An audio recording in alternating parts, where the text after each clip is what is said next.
Is it worth it to get an embroidery kit from the dollar store? Today I'm going to do a review of this dollar store kit.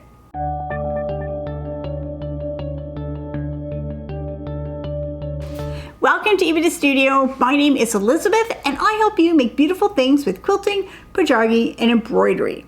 So everybody's on a budget right now. Things are super expensive, and if you're wanting to get into a new hobby, you probably don't want to invest a whole lot of money. So it might be tempting to go to a discount store or a dollar store and see these embroidery kits and try that and see if you like it before getting into more expensive projects.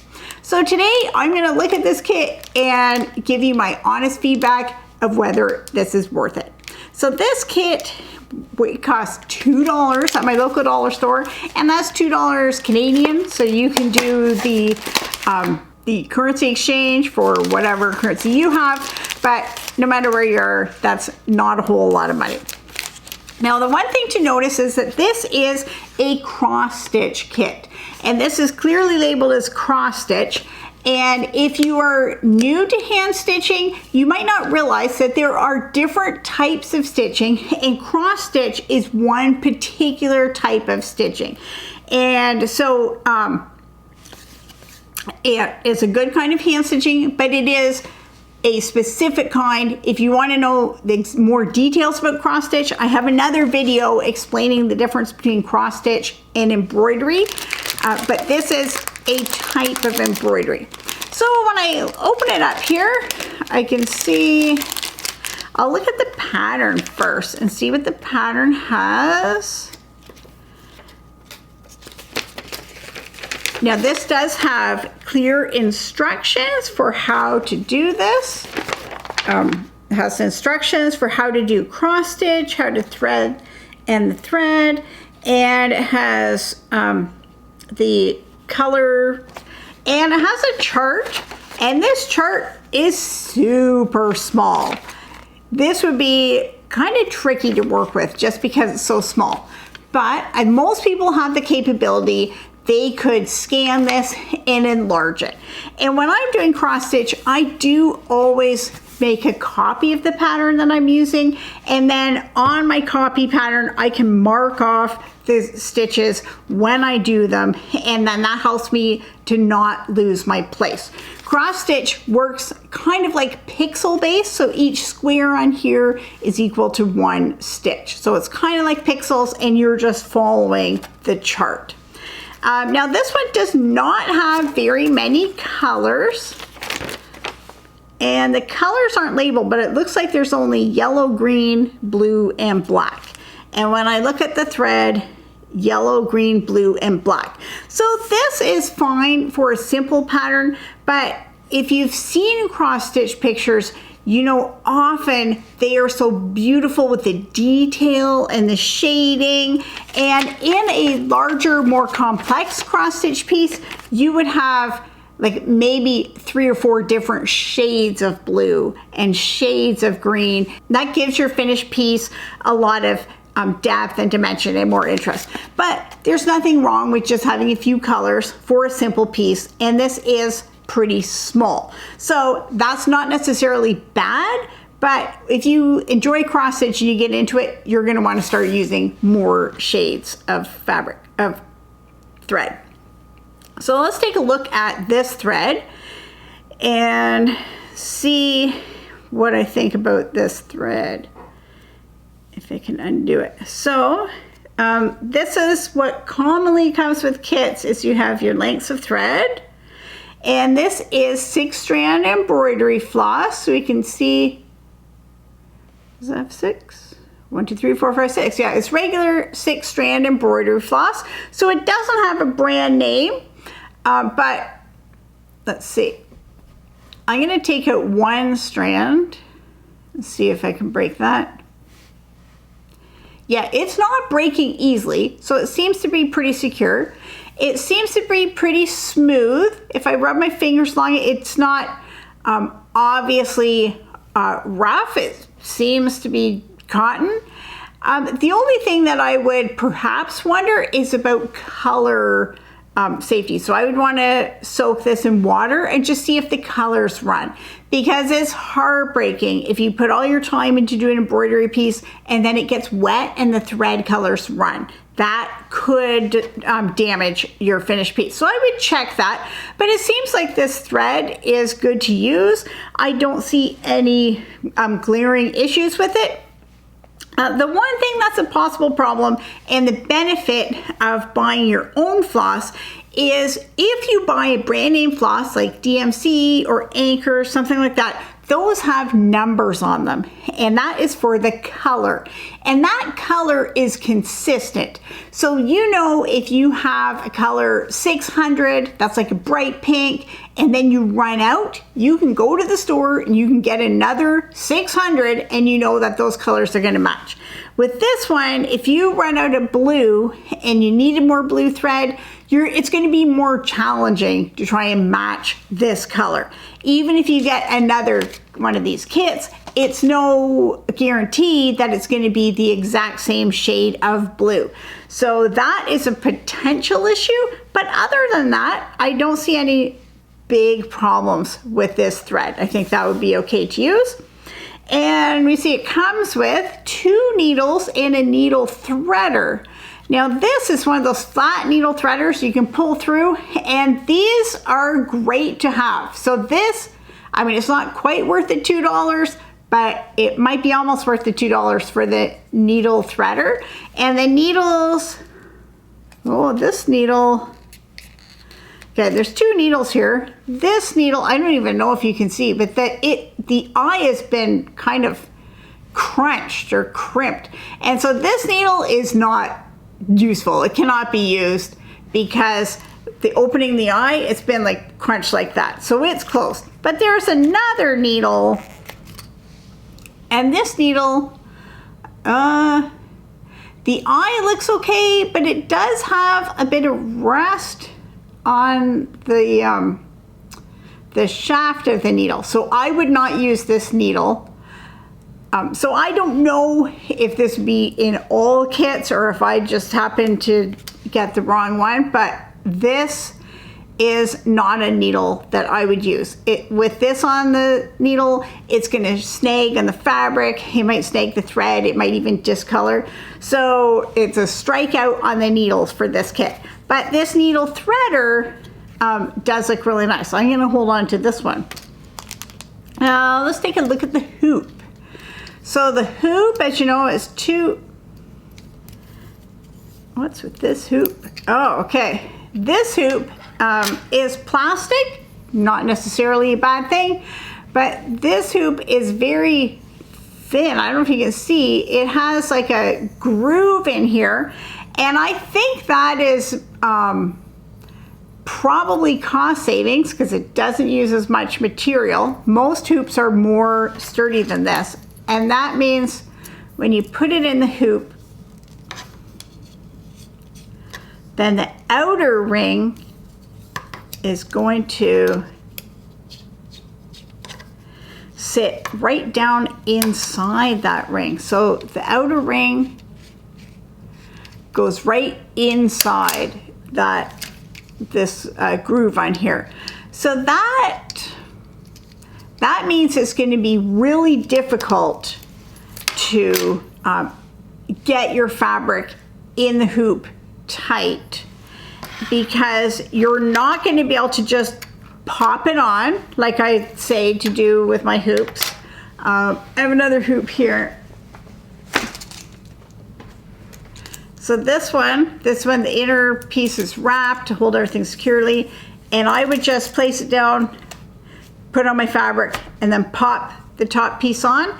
And also, because of this groove, the fabric is going to be going in and out, and so if you have to tighten it, it's going to be awkward to tighten your fabric without distorting the grain of the fabric. If fabric is in here, I can pull around the edges and it will tighten it, but this is going to be very difficult. So I guess in a pinch, if you don't have anything better, you could use this hoop, but it's going to be really challenging, and it would be especially challenging for a beginner. And so that is one of the big problems I have, is that if you have a beginner and they don't know about embroidery hoops and they think this is what a hoop is, and then they're struggling to use it, they're going to think it's their fault and they're bad in embroidery and they can do it, when actually it's the tool is a really inferior kind of a tool. And so if you use this and you don't have any problems with it, feel free, knock yourself out. But I would not recommend this, especially for a beginner. Now let's take a look at the fabric. And this fabric, this is very lightweight. It seems almost kind of cheesecloth. As you can see, it's very drapey. It does have the holes in it. It does look like it's even weave, which is what you want for cross stitch. But normally cross stitch fabric is much stiffer than this. So here's another piece of regular Aida cloth, and we can see when I hold it, there's how stiff it is. And when I hold this one, there's no comparison. This one is sturdy, it's secure, it's gonna hold your stitches really well, it's gonna be easy to stitch on. This one it's not as sturdy, it's going to be difficult to stitch on. So I'm going to try putting this fabric in the hoop and see what happens. So I'll put my ring on the bottom and then put my fabric on top. I'll put the outer ring on. And as gently as I can, I'm gonna pull the fabric tight. And I'm really trying to keep the grain straight. So keep the threads going vertically and horizontally and not have anything crooked. And so I was able to get it in. It's pretty straight, it's not bad. It's not as tight as it could be, and it's going to be hard for me to pull it tight, because if I pull the fabric, it's going to really warp the grain. So I can kind of do that, but again, this is one of those things that if a beginner doesn't know what to look for, you don't know what you don't know.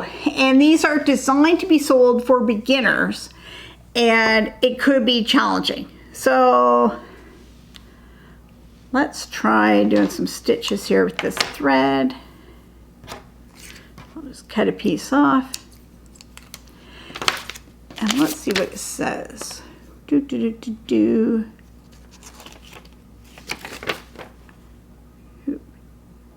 It says, it does say use 2 strands of thread. Okay, so I was just checking to see what that said. So I'm going to take out my 2 strands, one at a time, which is what you do with embroidery floss. If you want more tips with embroidery floss, I have a video about that. And I'm going to use this needle that came with the kit.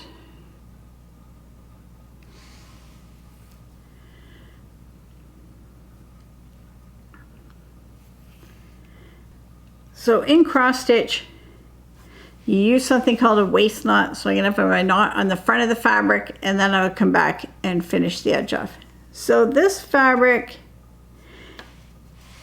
you have to look carefully to find the holes. It's easy to miss a spot just because the weave is so kind of loose and flimsy.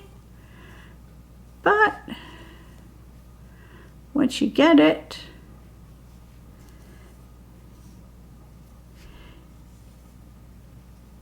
you can do the cross stitch. So I'm just going to do,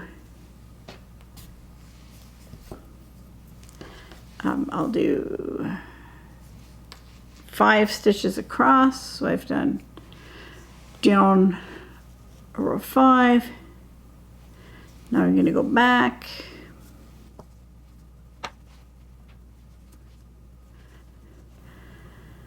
One thing that's really distracting as I'm stitching is this fabric is very see-through.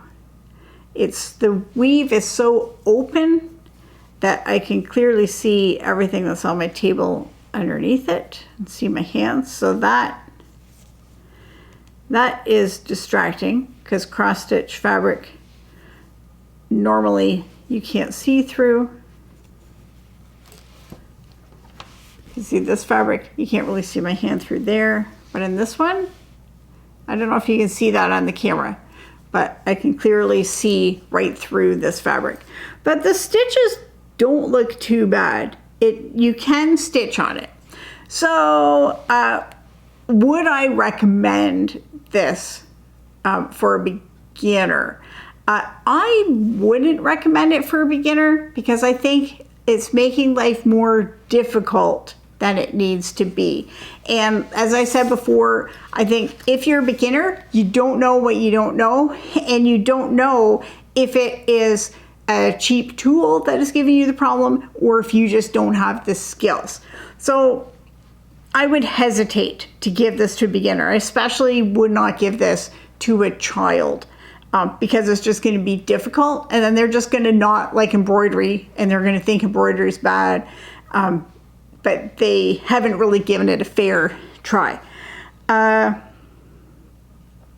If you're an experienced stitcher and you have like an emergency, like you're on vacation and you forgot to bring something to stitch, then you need to have this so that you have something to do, then sure, go ahead and get that. But in general, I wouldn't really recommend this.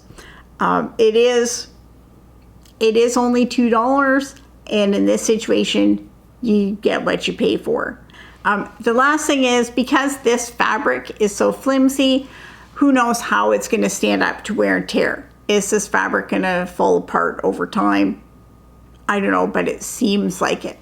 So if you see embroidery supplies at a discount store or dollar store, then use your own judgment. But remember, sometimes you do get what you pay for, and if you're looking for a bargain, that's what you're gonna get.